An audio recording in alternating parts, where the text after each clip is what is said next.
DMK discussion. DMK பொறுத்தவரைக்கும் என்ன தகவல் அப்படின்னா, அந்தந்த நிலையில அந்தந்த நபர்கள நம்ம சந்திக்கிறப்ப தான் அவங்களுடைய சுயமான விவரம் என்ன அப்படின்றது நமக்கு தெரியும். அந்த வகையில ஸ்டாலின பொறுத்தவரைக்கும் அவர் ரொம்பவே சாஃப்ட் கேரக்டர். ஓகே. என்ன கொஞ்சம் பயம் அதிகம், பதட்டம் அதிகம். ஓகே. மற்றபடி அவர் நாகரிகமாக சொல்லிட்டாரு, நான் விளைக்கிறேன் அப்படின்னு. உதயநிதியும் அப்படி தான். அவங்களாம் துன்புறுத்தலை. ஒரு டைம் சொன்னால் புரிஞ்சுக்குவாங்க. ஓகே. அதனால் அவங்க தான் துன்புறுத்துகிறாங்கன்னு சொல்லிட்டு அவங்க மேலே நம்ம ஒரு குற்றச்சாட்டு சொல்கிறதுன்றது அது தோதாகாது. அதெல்லாமே நம்ம எர்த் லெவலை பொறுத்த வரைக்கும் நம்ம ஓரளவு நிர்வகிச்சுக்கலாம். ஆனால் யூனிவர்ஸ் லெவலில் அப்படி கிடையாது. அவங்க எல்லா விதமான ரூல்ஸ் அண்ட் ரெகுலேஷனையும் கரெக்டாக நமக்கு பரிசோதித்து எது நன்மை, எது தீமை, எது பாவம், எது புண்ணியம் அப்படின்னு சொல்லிட்டு நல்லா வகுத்து சொல்லிடுவாங்க. அதனால் யூனிவர்சல்லாவை ஏமாத்துறதுன்றது தோதாகாது.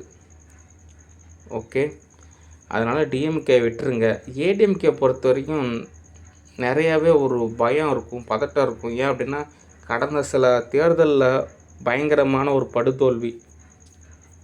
ஓகே. அடுத்து 40 தொகுதியிலையுமே அவங்க தோற்கிற மாதிரியான ஒரு சூழ்நிலை அமைஞ்சிருச்சு. ஏன் அப்படின்னா, ஸ்டாலின் எல்லாமே தோது செஞ்சு கொடுப்பாரு அப்படின்னு சொல்லிட்டு அந்த கட்சி சார்ந்த நபர்களே தோது செஞ்சு கொடுத்தாங்க. ஏடிஎம்கே கட்சி சார்ந்த நபர்களே சரி டிஎம்கேவே தோது பார்க்கட்டும்னா ஓகே அப்படின்ட்டாங்க. ஆனால் கடைசியில் எதுவுமே தோதாகலை. அதனால் படிப்படியாக தான் அவங்க ஓரளவு மீண்டு வருவாங்க. ஓகே. அது வரைக்கும் நம்ம பொறுமையாக காத்திருக்கணும். ஓகே. அடுத்து ஆக்டர் விஜயை பொறுத்த வரைக்கும் அவரும் ஒரு தற்காப்பு வாழ்வியல் தான். தமக்கு ஏதும் தீங்கு ஏற்படக்கூடாது, தம்மை சார்ந்த நபர்களுக்கு எதுவும் தீங்கு ஏற்படக்கூடாது, ஒரு சர்வாதிகார வாழ்வியலில் ஒரு போராட்டமான ஒரு நிலையில் ஓரளவு எல்லாமே தோதாக அமைச்சிக்கணும் அப்படின்ற மாதிரியான ஒரு கான்செப்டு தான். ஓகே. மற்றபடி எல்லாம் பொறுமையாக, பதமாக, பக்குவமாக எடுத்து சொன்னால் புரிஞ்சிக்குவாங்க. ஓகே. அந்த மாதிரியான ஒரு ஸ்டேட்டஸ் தான். அவங்களும் ஒரு ஆக்டர் தான். இந்த மாதிரி உங்கள் படத்தில் இந்த கேரக்டர் இதெல்லாம் சொன்னாங்களே புரிஞ்சிக்குவாங்க. ஓகே.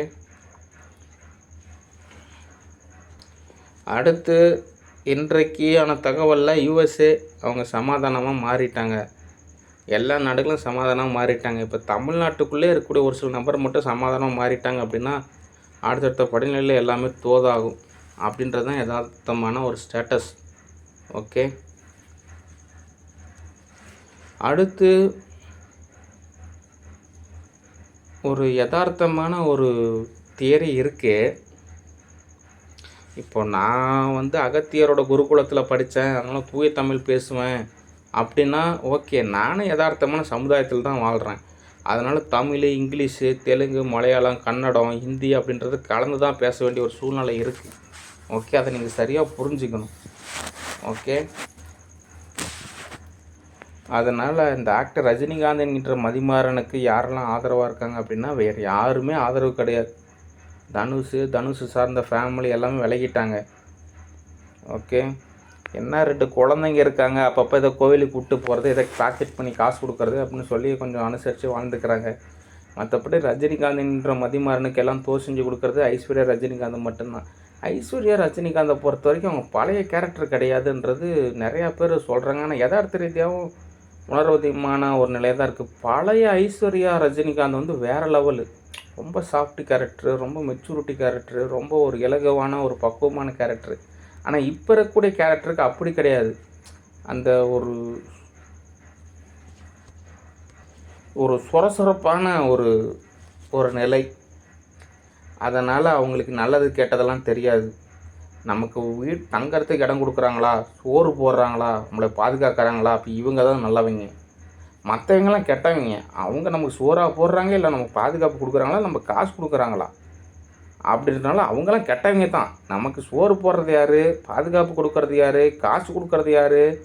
ரஜினிகாந்த்ங்கிற மதிமாறன். அப்போ அவர் தான் நல்லவர், அவருக்கு மட்டும்தான் நான் நல்லது செய்வேன் அப்படின்ற ஒரு கான்செப்ட் தான். அந்த பகுத்தறிவு, அந்த சுயச்சார்பு, நுண்ணறிவு, நிர்ணயிக்கும் திறன் அப்படின்றதெல்லாம் அவங்களுக்கு கிடையாது. அதனால் தான் எரர் ஏற்படுது. ஓகே. மற்றபடி அவங்களுக்கு யதார்த்த ரீதியாக அந்த ஒரு விதமான புரிதல் இருக்கிறப்போ அவங்க புரிஞ்சுக்குவாங்க. ஓகே, ரஜினிகாந்த் என்கின்ற மதிமாறன் செய்யக்கூடிய நிகழ்வு எல்லாமே தீங்கானது தான்.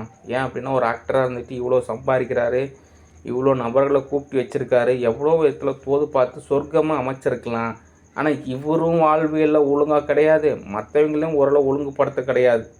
ஓகே, யதார்த்த ரீதியாக உலக நாடெல்லாம் வல்லரசு நாடாக இருக்குது. இப்போ என்னோடய ரசிகர் ஒருத்தர் இருக்கார், ஒரு பெரிய 5 ஸ்டார் ஹோட்டல் கட்டியிருக்காரு, ஒரு வருஷத்துக்கு மட்டுமே 1000 கோடி ரூபா லாபம் சம்பாதிக்கிறாரு. அப்படின்னா தான் பெருமை, அப்படின்னா தான் லாபம், அப்படின்னா தான் ஒரு சுவாரஸ்யம். ஓகே, யதார்த்த ரீதியாக ஒரு நாளைக்கு 1000 ரூபா சம்பாதிக்கிறாரு, ஓகே தான். இருந்தாலும் அடுத்த லெவலில் இருக்குல்ல, அந்த விதத்தில் நீங்கள் புரிஞ்சுக்கணும். ஓகே, அதனால் ஐஸ்வர்யா ரஜினிகாந்த் என்கின்ற மதிமாறன், அவரை சார்ந்து இயங்கக்கூடிய ஐஸ்வர்யா ரஜினிகாந்த் போதாகாது, அவரை விட்டுருங்க. ஓகே, அவர்கிட்ட இருக்கிற கேஷ் எல்லாம் போதாகாது, அதெல்லாம் ஒரு பாவமான ஒரு தொகை. ஓகே, அடுத்து யதார்த்த ரீதியாக டைரக்டர் சார் நீங்கள் கொஞ்சம் அனுசரித்து போங்களேன். நிறையா மூவிஸ் புக் பண்ணலாம், நிறையா காசு சம்பாதிக்கலாம், நிறைய விதத்தில் தோதாகலாம், சரிதான். ஆனால் யதார்த்த ரீதியாக அப்படிலாம் கிடையாது. ஓகே, ஒரு காலத்தில் தமிழ்நாட்டை பொறுத்த வரைக்கும் டாப் லெவலில் இருந்த ஆர்டிஸ்ட்லாம் இருக்காங்க. ஆக்டர் எம்ஜிஆர் அவர்லாம் இன்றைக்கி வரைக்குமே அவர் டாப் லெவல் தான். ஆனால் அவருடைய கடைசி காலம், அவரோட ஃபேமிலி எல்லாம் தாறுமாறாக மாறிடுச்சு. அடுத்து ஒரு ஆக்டர் இருந்தார், இன்றைக்கி வரைக்குமே மதுரையில் அவர் ஃபேமஸ்ஸு, ஆக்டர் விஜயகாந்த். ஆனால் சென்னையில் அவரோட ஸ்டேட்டஸு அப்படியே தலைகீழாக இருந்துச்சு. ஓகே, அதனால் எல்லா விதத்துலையுமே தோது பார்க்கணும். அதனால தான் சரி, நம்ம உண்மையாக இருந்துட்டு போனால் தான் நமக்கு எல்லாமே தோதாகும். ஓகே, அதனால தான் சரி, நம்ம அந்த பயணிக்கிற பாதையில் சரியாக பயணிச்சோம்னா தான் எல்லா விதத்துலேயும் நமக்கு ஒரு சரியான ஒரு ரிசல்ட்டு கிடைக்கும். ஏன்னா அலெக்சாண்டர்லேருந்து நிறையா பேர் சொல்லிட்டு போயிட்டாங்க, நான் உலகத்தையே ஜெயித்தேன், கடைசியில் பாருங்கள் நான் போகிறப்ப எதுவுமே கொண்டு போகல, அதனால் நீங்கள் என்னோடய பாதையில் பயணிக்காதீங்க, நான் ஒரு ராங்கான ரோல் மாடல், என்னையெல்லாம் யாரும் ஃபாலோ பண்ணாதீங்கன்னு அலெக்சாண்டரே சொல்லியிருக்கார். ஓகே, ஏன் அப்படின்னா இப்போ இருக்கக்கூடிய காலகட்டத்தில் நம்ம ஒரு கம்பெனியோ, ஒரு நிலமோ, ஒரு வீடோ, ஒரு சில விஷயத்தை அச்சீவ் பண்ணிட்டாலே பெரிய விஷயம் நினைக்கிறோம். ஆனால் அவரோட வாழ்ந்த காலத்தில் உலகத்தையே ஜெயிச்சார். ஓகே, போர் செஞ்சு எல்லா விதத்துலேயும் ஜெயிச்சார், ரியாலிட்டியான ஒரு ஸ்டேட்டஸில். ஆனால் கடைசியாக அவரே என்ன ஸ்டேட்மெண்ட்டு சொல்லியிருக்காரு, இது எதுவுமே தோதாகாது அப்படின்ட்டுருக்காரு. ஓகே, அதனால் எல்கேஜி கிளாஸு அப்படின்றது அந்த ஆத்ம நிலையை பொறுத்து தான். ஓகே, நம்ம தெளிவாக சொல்லிட்டோம்னா தான் புரியும். ஓகே.